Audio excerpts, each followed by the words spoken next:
Hi everyone. सो आज का हमारा टॉपिक है electronic specific heat of metals.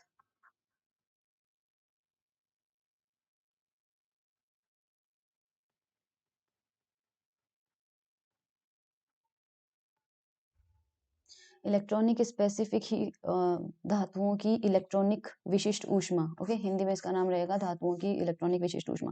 तो सबसे पहले हम देखते हैं कि इस टॉपिक में हम लोग पढ़ने क्या वाले हैं और क्यों इसका डेरिवेशन अपन कर रहे हैं। सो एक्चुअल में ऐसा था कि जो फ्री इलेक्ट्रॉन थ्योरी थी सो फ्री इलेक्ट्रॉन थ्योरी के अकॉर्डिंग कोई भी जो फ्री इलेक्ट्रॉन होगा, कोई सा भी फ्री इलेक्ट्रॉन होगा, वो मेटल की जो स्पेसिफिक हीट होगी, विशिष्ट ऊष्मा होगी। अब स्पेसिफिक हीट का फॉर्मूला थोड़ा सा एक बार देख लेते हैं कि सपोज कोई भी हमारे पास मेटल लिया है और उसकी एनर्जी, इंटरनल एनर्जी आपके पास है यू। इंटरनल एनर्जी मतलब उसकी आंतरिक ऊर्जा। तो उसकी जो स्पेसिफिक हीट है कांस्टेंट वॉल्यूम पे, सॉलिड के लिए वैसे सीवी और सीपी सेम ही होता है क्योंकि सॉलिड के अंदर वॉल्यूम में चेंज होता नहीं है, इसलिए सीवी और सीपी की वैल्यू सेम आती है। तो आप कंफ्यूज मत होइएगा कि हमने सीवी क्यों लिया, ऑलमोस्ट यही वैल्यू सीपी की भी आती है उसमें। सो अपने पास क्या हो जाएगा यहाँ पे, सीवी की जो वैल्यू आती है उसका फॉर्मूला होता है D U by D T at constant V, है ना। तो वी लगाने का कोई सेंस नहीं है, आप बस D U by D T समझ लीजिएगा। तो उसकी हमें टोटल इंटरनल एनर्जी देखनी है। अब हमें पता है कि हमने पढ़ा इक्वी पार्टीशन ऑफ एनर्जी, है ना, ऊर्जा समविभाजन का सिद्धांत। वो ये कहता है कि अगर कोई भी पार्टिकल है वो किसी एक डायरेक्शन में जाने के लिए फ्री है तो उसकी उस डायरेक्शन में एनर्जी कितनी होती है, हाफ एम वी स्क्वायर होती है। सपोज एक्स डायरेक्शन में है तो half M V X square होगी। तो इक्विपार्टीशन थ्योरी कहती है कि इसके करस्पॉन्डिंग जो एनर्जी होगी वो होगी 1/2 kT। अगर वो पार्टिकल कोई प्लेन में चल रहा है, प्लेन में होने का मतलब है कि उसका एक्स में भी कंपोनेंट आएगा, वाई में भी आएगा। तो इधर के लिए भी हमें 1/2 kT लेना पड़ेगा, और अगर वो जेड में जाने के लिए फ्री है तो इधर भी उसका कंपोनेंट 1/2 kT 1 सो ऐसे करके कोई एक पार्टिकल अकेला कितनी एनर्जी का कॉन्ट्रीब्यूशन देगा, 3/2 kT एनर्जी का। तो ये उस एक पार्टिकल की एनर्जी होगी। तो अगर इसके करस्पॉन्डिंग आप सी की वैल्यू निकालें तो D U by D T करोगे तो कितना आ जाएगा, टी का कितना हो जाएगा 1, और 3/2 आपके पास है कांस्टेंट। ऐसी सिचुएशन में अगर हम ये माने कि हमारे पास मान लीजिए हर एटम, जैसे मान लीजिए कोई भी मेटल होता है और उसकी वैलेंसी 1 है, तो अगर उसकी वैलेंसी 1 होगी तो हर एटम कितना इलेक्ट्रॉन डोनेट करेगा, 1 इलेक्ट्रॉन दे देगा, फ्री कर देगा। तो हर एटम क्या कर रहा है, बेसिकली हर एटम दे रहा है कि 1 इलेक्ट्रॉन ले लो। और हर 1 इलेक्ट्रॉन कितनी एनर्जी दे रहा है आपको, सी में स्पेसिफिक हीट में कितना कॉन्ट्रीब्यूशन दे रहा है, 3/2 के दे रहा है। ऐसी सिचुएशन में अगर आप 1 मोल लेते हो सॉलिड का, मेटल के 1 मोल लोगे तो उसमें नंबर ऑफ एटम आपके पास कितना होता है, अवोगाड्रो नंबर के बराबर होता है। तो इसका मतलब इतने इलेक्ट्रॉन निकलेंगे वहां से, और अगर इतने इलेक्ट्रॉन निकलेंगे तो वो कितनी एनर्जी में एनर्जी कितनी देंगे, 3/2 एन के टी देंगे। और ऐसी सिचुएशन में आपको कितना मिलेगा, 3/2 एन ए, ये इंटू के।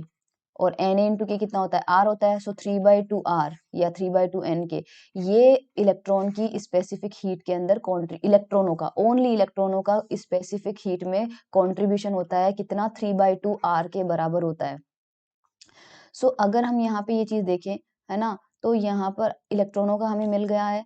अब ये जब एक्सपेरिमेंटली देखा गया, इसका मतलब ये कहा जा रहा है कि जो अगर आप 1 मोल मेटल लेते हो तो उसमें, अच्छा, जो स्पेसिफिक हीट आती है, ध्यान रखना वो 2 तरह से मिलकर बनी होती है। जो टोटल स्पेसिफिक हीट होगी वो उसमें आपके पास 2 पार्ट होंगे, एक तो इलेक्ट्रॉन का पार्ट होगा, ओके, और एक आपके पास होगा लैटिस का पार्ट। अब इसी सॉलिड स्टेट फिजिक्स की मेरी सीरीज है, उसमें आप वो देखिएगा, जो हमने डिबाई मॉडल और आइंस्टीन मॉडल पढ़ा था। अगर आपको याद हो तो हमने डिबाई मॉडल पढ़ा था, और डिबाई मॉडल के अंदर हमने देखा था कि जो लैटिस होता है, क्योंकि लैटिस क्या करता है, लैटिस का मतलब है कि जो इलेक्ट्रॉन निकल गया, पीछे आपके पास जो आयंस बच गए हैं उन्हें हम कहते हैं लैटिस आयन। तो वो भी क्या होता है, किसी न किसी टेम्परेचर पे वाइब्रेशन करते रहते हैं, और वाइब्रेशन के थ्रू वो मतलब जो एनर्जी का ट्रांसफर हो रहा है वो वाइब्रेशन के थ्रू हो रहा है हमारे पास यहाँ पे।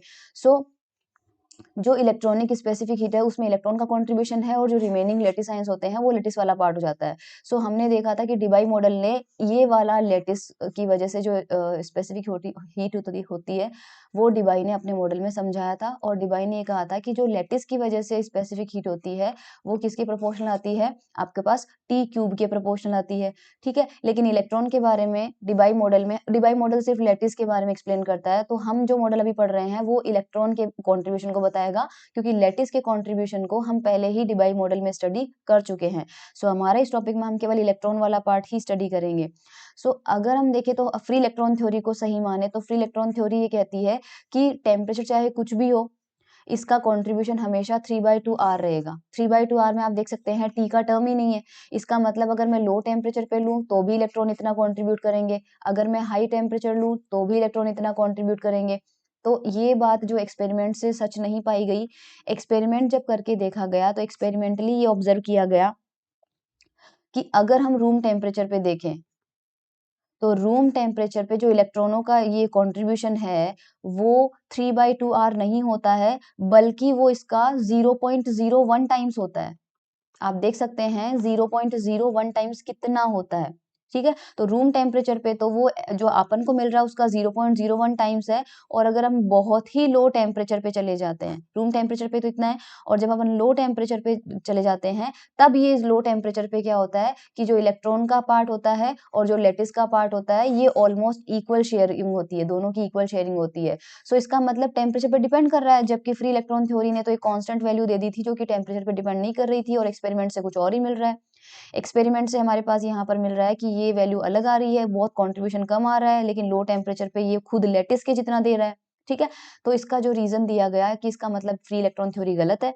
तो अब इसको समझाया गया बाद में फिर जो फर्मी डिराक डिस्ट्रीब्यूशन फंक्शन है उसको हेल्प करके। तो इसका एक रीजन ये हो सकता है कि जब आप रूम टेम्परेचर पे लेते हो, सो रूम टेम्परेचर की एनर्जी कितनी होती है, केटी होती है। अगर टी टेम्परेचर है तो उसके करस्पॉन्डिंग एनर्जी कितनी अवेलेबल है, केटी एनर्जी अवेलेबल है।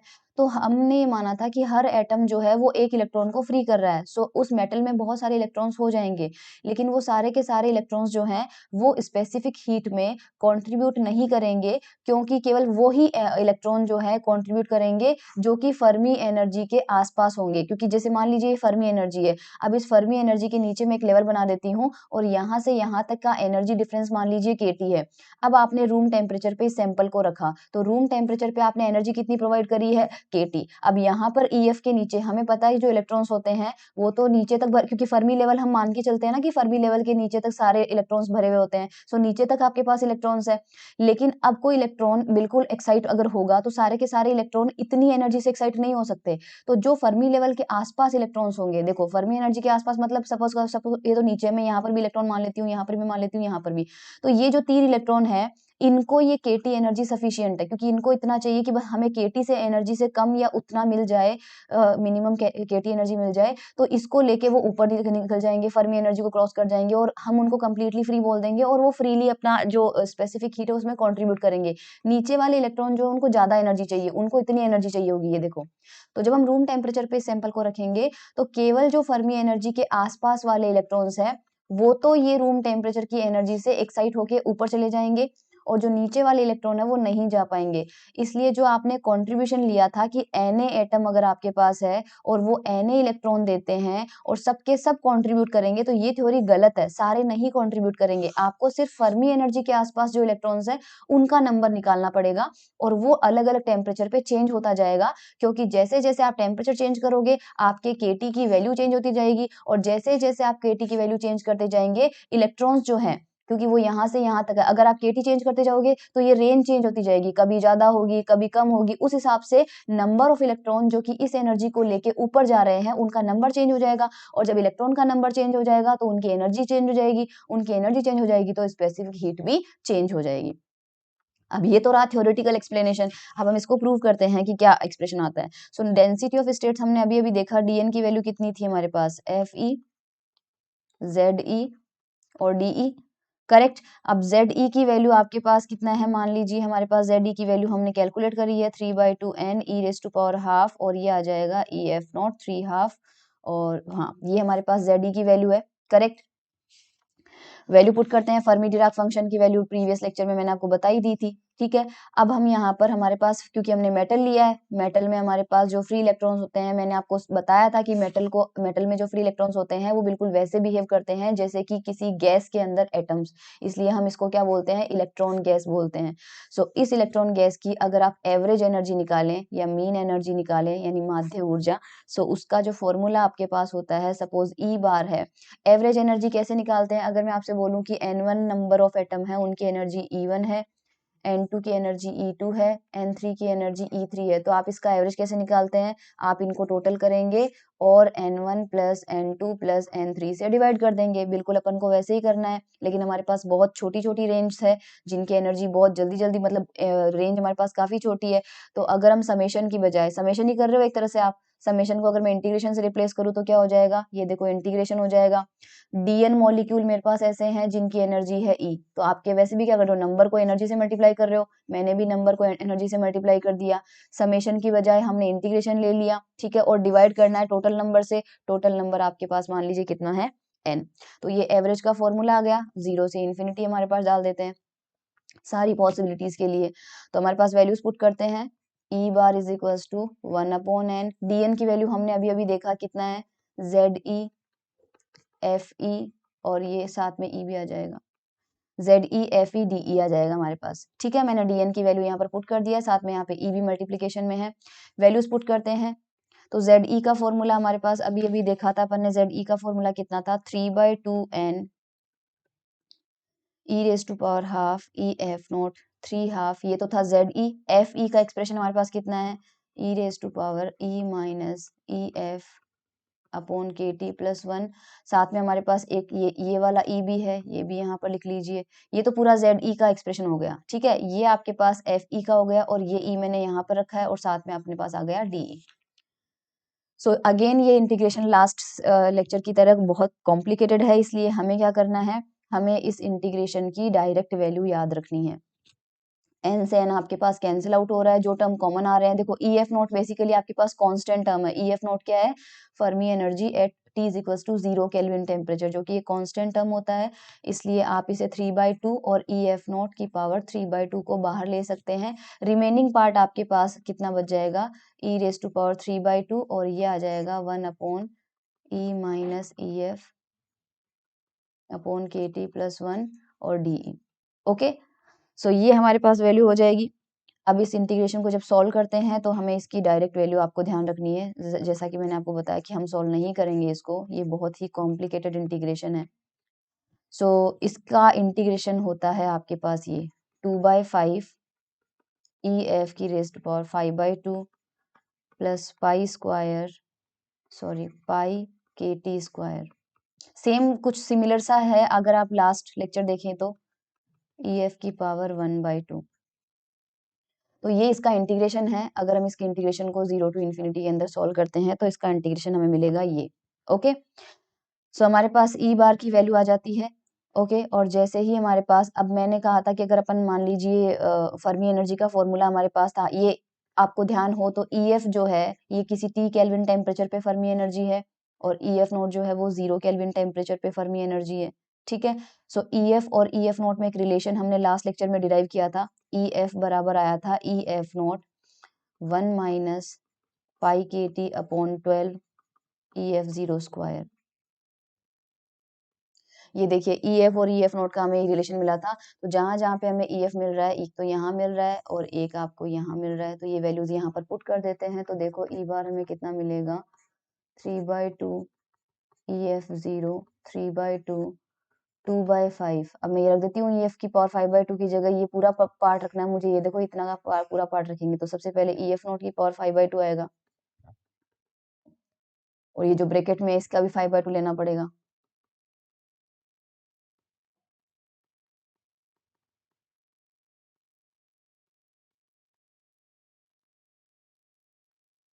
प्लस आपके पास कितना है यहाँ पे?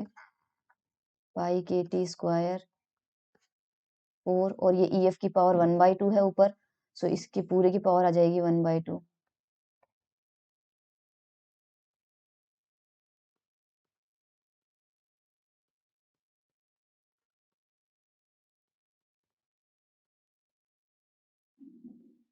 ये देखिए मैंने यहाँ पर कर दिया है, EF की वैल्यू पुट कर दिया अपन ने दोनों जगह यहाँ पे।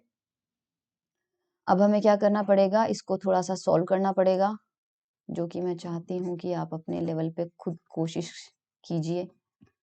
सो ये वाला पार्ट अपन इसके अंदर, अब देखो यहाँ पे हमारे पास क्या मिल रहा है, ये जो टर्म है इस टर्म को हम अंदर ले लेते हैं, पहले सारे टर्म्स को ही अपन अंदर ले लेते हैं।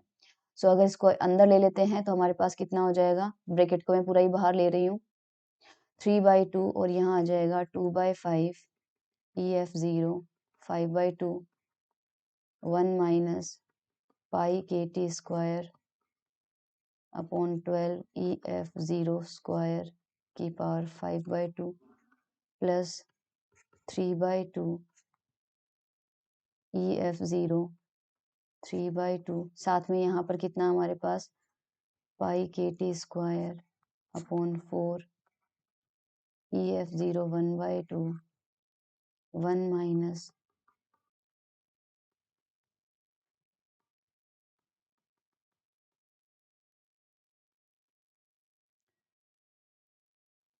मल्टीप्लाई कर दिया हमने। सो आपके पास यहाँ पर तो एज यू कैन सी देखो 2 से 2 कैंसिल आउट हो रहा है, ठीक है। 3/5 मिल रहा है आपको, ये रहा 3/5 ले लिया। यहाँ पे अपने पास 5/2 पावर है और यहाँ पे अपने पास 3/2 पावर है, तो पावर कितनी बचेगी, ऊपर जाएगा तो 5/2 माइनस 3/2 कितना हो जाएगा, 1 हो जाएगा। सो EF0 बचेगा फर्स्ट टर्म में से, तो ब्रैकेट में ये टर्म एज इट इज आ जाएगा 1 minus pi KT square upon 12 EF0 square और इसकी पावर आ जाएगी 5/2 प्लस यहाँ पे हमारे पास कितना आ रहा है, यहाँ पे भी आप देख लीजिए 3/8, तो हमारे पास यही आ रहा है, करेक्ट। ये 2 था, ये 4 था और ये 3 था, तो कितना हो गया, 3/8 हो गया। यहाँ पे अपने पास देखो ये पाई KT स्क्वायर, अच्छा ये देखो EF0 की पावर 3/2 और EF0 की पावर 1/2, तो इसमें हम हमारे पास क्या करेंगे, ऊपर अगर ले जाएं या फिर नीचे लेके आ जाओ, क्योंकि वो EF0 की पावर 1/2 है देखो, और यहाँ पर अपने पास क्या है, तो 3/2 माइनस 1/2, अगेन कितना हो रहा है आपके पास 1 हो रहा है, लेकिन वो नीचे आ रही है, तो यहाँ पर आपको नीचे मिलेगा 3/2 EF0। ओके, ये टर्म इस बार आपको क्या मिल रहा है, ये टर्म आपको मिलेगा नीचे। सो ये हमारे पास आ जाएगा नीचे, और हमें ऊपर क्या मिल रहा है, पाई KT स्क्वायर, ये मिल जाएगा।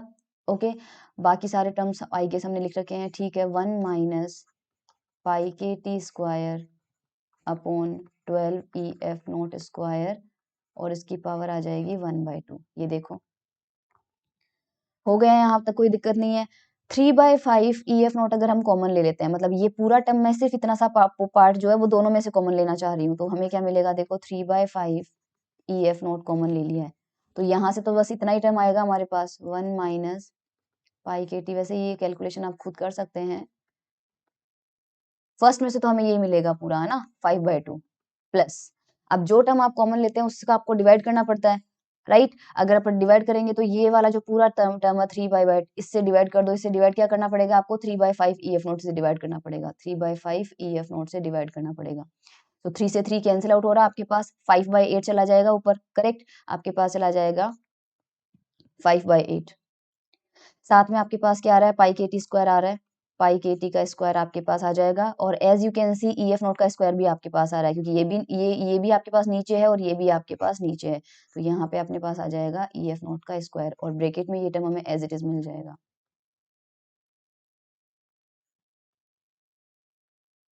ये देखिए इसकी पावर है हमारे पास 1/2। अब जैसा कि मैंने कहा था कि अब ये जो KT स्क्वायर है, if it is very very less then, क्योंकि नॉर्मली अपन क्या करते हैं कि जो KT है, KT वाला टर्म है, if it is very very less than as compare to जो नीचे वाला टर्म है फर्मी एनर्जी है, E माइनस EF ले लीजिए, या जो भी एनर्जी रेंज है, अगर उससे बहुत कम रेंज में लेते हैं तो जो सेकंड वाला टर्म है वो हमारा क्या हो जाता है 1 के कंपेरिजन में, क्योंकि KT बहुत छोटा है तो आपने न्यूमरेटर बहुत छोटा ले लिया, ऊपर वाला जो टर्म है ना KT, पाई KT बहुत छोटा हो जाएगा। सो अगेन हम क्या करेंगे, बाइनोमियल एक्सपांशन यूज करेंगे, जैसे प्रीवियस केस में किया था।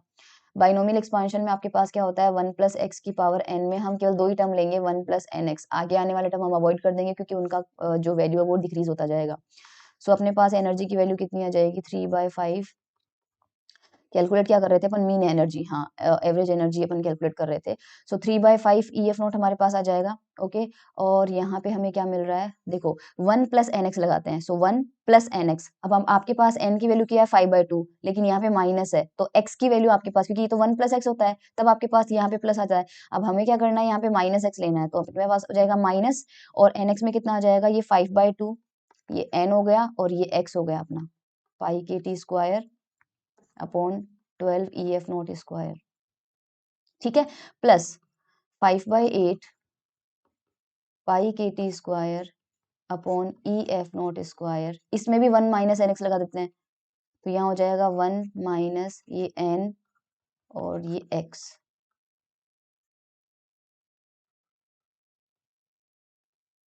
ये लो, ठीक है, हो गया हमारा इतना काम। अब हम क्या करेंगे, इसको थोड़ा सा सॉल्व और करना पड़ेगा। 3/5 ई एफ जीरो, ये हो जाएगा 1 माइनस 5/24, 5/24 पाई के T square upon E F not square.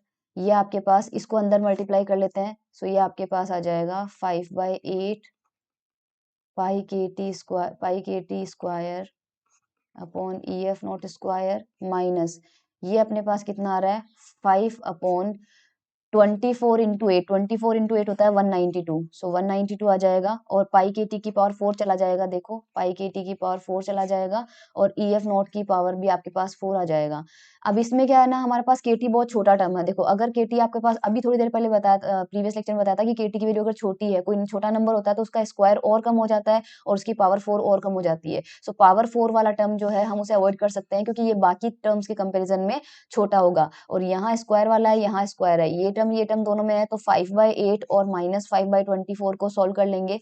सो आपके पास मीन एनर्जी जो कि लेफ्ट हैंड साइड में टर्म था, उसकी वैल्यू कितनी आ रही है 3/5 E F not 1 plus 5 LCM लेके कर लेना आप, है ना, पाई के T upon E F zero का स्क्वायर, और ये आपके पास मीन एनर्जी आई है। ठीक है, मीन एनर्जी का मतलब ये होता है कि on an average her atom के पास या हर इलेक्ट्रॉन इतनी एनर्जी का कंट्रीब्यूशन कर सकता है। अब अगर आपके पास हमें स्पेसिफिक हीट निकालना है ना, तो स्पेसिफिक हीट के लिए मैंने आपसे बताया था, स्पेसिफिक हीट का फॉर्मूला कितना होता है, du/dt होता है। एवरेज एनर्जी आपके पास इतनी है, और सपोज आपके पास n एटम्स हैं, तो अगर एवरेज एनर्जी इतनी है तो टोटल एनर्जी कितनी हो जाएगी आपके पास, n इंटू ई बार हो जाएगी। एवरेज एनर्जी नॉर्मली अपन मानते हैं कि एक इलेक्ट्रॉन के पास या एक एटम जो इलेक्ट्रॉन देगा उसके पास इतनी एनर्जी होगी, और अगर आपके पास n इलेक्ट्रॉन्स है तो उनकी एनर्जी कितनी लेनी है आपको, n इंटू ई बार लेनी है, तो टोटल इंटरनल एनर्जी आपके पास ये हो जाएगी। और स्पेसिफिक हीट हमें कैलकुलेट करना है, तो CV की वैल्यू कितनी हो जाएगी du/dt। सो n तो कांस्टेंट है, टोटल नंबर आपके पास D E bar upon dt आ जाएगा आपके पास। ये वैल्यू पुट कर देते हैं जो ई बार की हमने कैलकुलेट करी है, तो CV आपके पास आ जाएगा n d/dt, और अभी अभी हमने जो वैल्यू निकाली है 3/5 ई एफ जीरो 1 प्लस 5/12 पाई के T upon E F zero का स्क्वायर। ये देखो, अब इसको हमें डिफरेंशिएट करना है। देखो कांस्टेंट टर्म्स को सबसे सबसे पहले बाहर ले लो, n आपके पास कांस्टेंट है, 3/5 ई एफ जीरो कांस्टेंट है, 3/5, और ये आपके पास ई एफ जीरो भी कांस्टेंट है। 1 का डिफरेंशिएशन 0 हो जाएगा। ठीक है, तो इसी टर्म का करना है, इसमें फिर से 5/12 कॉमन है, तो देखो कांस्टेंट है, सॉरी 5/12 कांस्टेंट ले लिया, पाई के कांस्टेंट है, पाई स्क्वायर ले लिया, के स्क्वायर ले लिया, ई एफ जीरो का स्क्वायर नीचे देखो वो भी कांस्टेंट है। सिर्फ आपके पास क्या करेगा टी स्क्वायर, और इस टी स्क्वायर का जो डिफरेंशिएशन होगा वो कितना हो जाएगा 2t आपके पास हो जाएगा। सारे टर्म जो कैंसिल आउट हो रहे हैं उनको आप कैंसिल आउट कर दो, राइट। तो आपके पास यहाँ पर कितनी वैल्यू बन रही है, सोल्व करके देखिए। हमारे पास देखो 5 से 5 कैंसिल हो रहा है ना, और ये देखो यहाँ पर 2 से ये 12 कैंसिल होगा, कितना आ जाएगा 6, और ये 3 से ये 6 भी चला जाएगा, कितना बचा आपके पास 2। तो आपके पास फैक्टर में तो केवल 2 आ रहा है, करेक्ट। और आपके पास यहाँ पर देखो n है, तो सारे टर्म जो आप देख लेना, सारे टर्म्स हटा के हमारे पास बचेगा n बच रहा है, एक तो पाई स्क्वायर बच रहा है आपके पास, के स्क्वायर बच रहा है आपके पास, नीचे हमारे पास 2 बच रहा है, ऊपर हमारे पास t भी बच रहा है, और ई एफ नोट की भी एक पावर कैंसिल आउट होकर नीचे भी आपको केवल ई एफ नोट बच रहा है। ये आपके पास आ रहा है CV, ओके। और अगर हम यहाँ पर ऊपर नीचे n से मल्टीप्लाई कर देते हैं, तो आपके पास देखो नॉर्मली आपके पास यहाँ पर कितना बचेगा, थोड़ा सा देखो इसको रीअरेंज, और हम इसके अंदर और कुछ कर सकते हैं क्या, R के टर्म में लिख सकते हैं हम एक n के को, तो पाई² 2 हमारे पास आ जाएगा। हाँ, अब देखो हमारे पास जब भी रूम टेम्परेचर की एनर्जी E होती है तो हम उसे लिखते हैं KT। बिल्कुल उसी तरह से मान लीजिए अगर आपके पास फर्मी एनर्जी है EF0, तो उसे हम लिख सकते हैं KTF। मतलब रूम टेम्परेचर की एनर्जी करस्पॉन्डिंग टेम्परेचर T है तो एनर्जी का फॉर्मूला KT।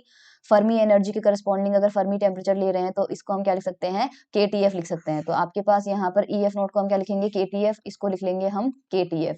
इसके अलावा यहाँ पे आपके पास कितना हो रहा है, ये देखो इसमें से जो ये के स्क्वायर है, इसमें से आप क्या करेंगे, एक के को यहाँ पर ले लीजिए एन के साथ में, है ना। बाकी दूसरा वाला के जो है मैं यही रख रही हूँ, दूसरा वाला के मैंने यही छोड़ा है, एक के मैंने इस एन के साथ ले लिया है। नीचे आपके पास 2 है, ऊपर आपके पास टी है, और इस ई एफ नोट को हमने क्या लिखा है, के टी एफ। तो इस के से ये वाला के आपके पास क्या हो रहा है, कैंसिल आउट हो रहा है।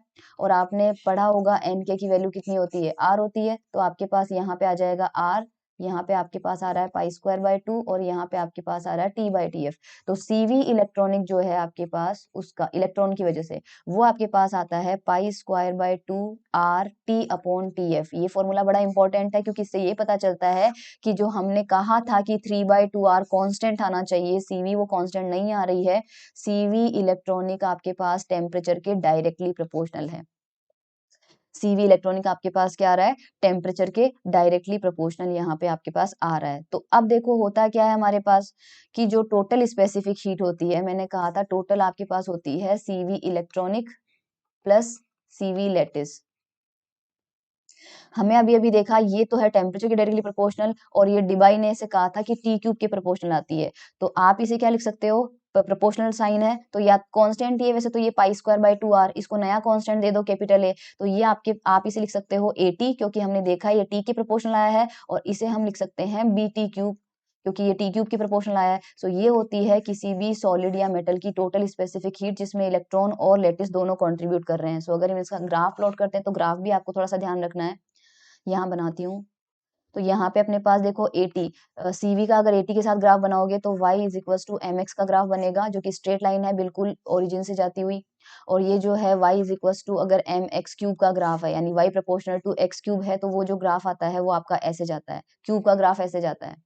ठीक है। सो ये वाला जो ग्राफ है इसमें CV proportional to T cube है, और ये वाला जो ग्राफ है इसमें सीवी प्रोपोर्शनल टू टी है। दोनों का मिला के फाइनल जब रेजल्टेंट ग्राफ बनता है, तो देखो हर जगह वैल्यू थोड़ी सी चेंज हो जाएगी। तो स्ट्रेट लाइन और इन दोनों का मिक्स करके जो ग्राफ बनता है, यानी पूरी टोटल स्पेसिफिक हीट का जो ग्राफ बनेगा, वो आपके पास ऐसा जाता है। ये आपके पास है सीवी टोटल। तो ये टोटल स्पेसिफिक हीट आपके पास हो जाएगी। सो आई होप ये चीज अपन को समझ में आ चुकी है। ये था हमारा इलेक्ट्रॉनिक स्पेसिफिक हीट, जो कि हमने फर्मी डिराक डिस्ट्रीब्यूशन फंक्शन से एक्सप्लेन किया। So thank you so much everyone.